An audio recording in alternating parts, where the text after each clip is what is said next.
This is a presentation of the New Jersey Cybersecurity and Communications Integration Cell, known as the New Jersey KIC.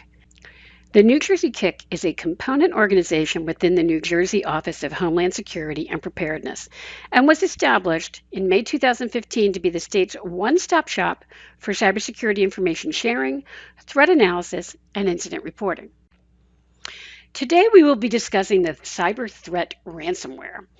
Ransomware is a type of malicious software or malware that attempts to extort money from victims by restricting access to a system, device, or file. The most prevalent form of this profit-motivated malware, and what we will focus on for this presentation, is crypto ransomware. This ransomware encrypts files into encoded messages that require a decryption key held by the threat actor to be decoded. In other words, you need the key to regain access to your resources. Threat actors typically include a ransom note informing the victim that they have been infected with ransomware and then provide contact information and possibly a ransom amount, although now it is common to only be provided with contact information and for a ransom amount to be negotiated once they are contacted.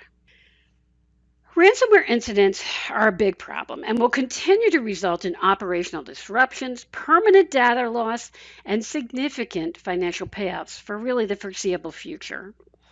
Ransomware variants developed in the last few years have become much more sophisticated, and attack vectors have evolved. Spear phishing emails attempting to lure victims into clicking on a malicious link or attachment are more targeted and effective, and it has become far more difficult to create decryption tools so that victims can avoid paying ransoms. Threat actors focus their efforts on targeting businesses and organizations, with a particular interest on industries known to store sensitive data or are responsible for vital operations, such as government and healthcare, as well as managed service providers and their clients. All of these allow them to demand larger ransom payments. While incidents reported to the NJ KIC only represent a fraction of the actual number of victims, the data is consistent with reported incidents across the U.S. Law enforcement, state and local governments, educational institutions, and healthcare systems are increasingly the targets of ransomware threat actors, as they know they can demand greater ransom amounts, and they believe the victims are more likely to pay, given their critical functions. Additionally, in a 2-month time frame, 8 hospitals and healthcare systems were infected across the U.S. And in December of that year, New Jersey's largest hospital system was the victim of a ransomware attack. In one ransomware case, a managed service provider based in New Jersey was infected with ransomware that spread to its clients' networks, many of which were small businesses, and it significantly impacted their operations leading into the holiday season. Furthermore, Trojan malware is often used to initially infect targeted networks and compromise system account credentials. These credentials provide the cybercriminals with greater network access to further distribute ransomware, ensuring that any online data backups are also encrypted. The threat actors hope that without these data backups, victims may be more likely to pay ransom demands. Cybercriminals are increasingly targeting IT service providers, including managed service providers, as mentioned in the previous slide, and cloud service providers. Businesses and organizations are increasingly targeted due to the assumption that they are more equipped to pay higher ransom demands. As higher demands are paid, the average ransom demand has increased exponentially, now averaging in the hundreds of thousands of dollars. Beginning with the cybercriminals behind the Maze ransomware, threat actors are increasingly exfiltrating data from victim networks prior to encryption, and then threatening to release stolen data if ransom payments are not made. The criminals have followed through on these threats and released company data as a result of non-payment. Victims are now being forced to contend with the possibility that sensitive data could be released if they choose not to pay, a circumstance that may make it more likely for victims to meet the ransom demand. Additionally, some ransomware threat actors demand 2 ransoms, one to regain access to encrypted resources and another to prevent the release of the stolen data. Let's talk about common attack vectors. The most common attack vectors observed in ransomware incidents are remote access services, such as Remote Desktop Protocol, RDP, and malicious email campaigns. Cybercriminals exploit the access obtained through services like RDP to deliver the ransomware to the target. There's been a marked increase in the targeting of managed service providers, particularly IT service providers. Cybercriminals target MSPs as access to their network could provide access to all of their clients' networks. Therefore, they could get multiple victims from one main network compromise.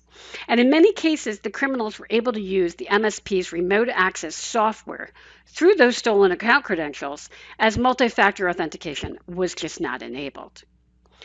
In addition to remote access, cybercriminals also target networks via malicious email campaigns. Ransomware is distributed to the network via links or attachments contained in the emails. So, what can an organization do? To reduce the risk of a ransomware infection and the impact of an incident if you are victimized, organizations are encouraged to implement cybersecurity best practices, such as providing security awareness training to staff, requiring multi-factor authentication for user and system accounts, following the principle of least privilege, segmenting portions of the network, keeping hardware and software up to date, and establishing a comprehensive data backup plan. Data backups merit a closer look. A comprehensive data backup plan should include keeping multiple backups off the network, testing those backups regularly, and keeping at least one copy in a separate and secure location. If you have automatic backups, keep historical backups that date back at least a week. There have been incidents in which networks are infected with ransomware on the Friday before a long weekend, and it's not even discovered until the following Tuesday. And over that long weekend, their backups were overwritten with the encrypted copies. When you're restoring from backups, ensure the threat is fully eradicated from all systems, networks, and data storage prior to initiating restoration. If the malware was installed on the network prior to the ransomware infection, your recent backups may also be infected. And beyond the possibility of restoring malware that's part of a backup, threat actors may have created accounts that would provide them with persistence even after the malware is eradicated. So passwords of current users may have been compromised. There may also be vulnerabilities in older software that also gets restored. Therefore, before a victim brings systems back online, it is vital to purge any backdoors and reset passwords for any user accounts that may provide the bad actors with access again. Individuals should take on some of the same measures to reduce the risk of a ransomware infection and the impact of an incident if victimized. Individuals are encouraged to implement security best practices such as refraining from opening attachments or clicking on links delivered in emails from unknown or untrusted senders, enabling multi-factor authentication where available, avoiding granting remote access to your device to any unknown parties, keep all hardware and software updated, and run an up-to-date antivirus or anti-malware program. The following resources can assist users, organizations, and businesses in reducing their risk and increasing their resiliency to ransomware. If you experience a ransomware incident, please do report it to the NJKIC via the Cyber Incident Reporting Form or by calling 1-833-4-NJCCIC. Thank you.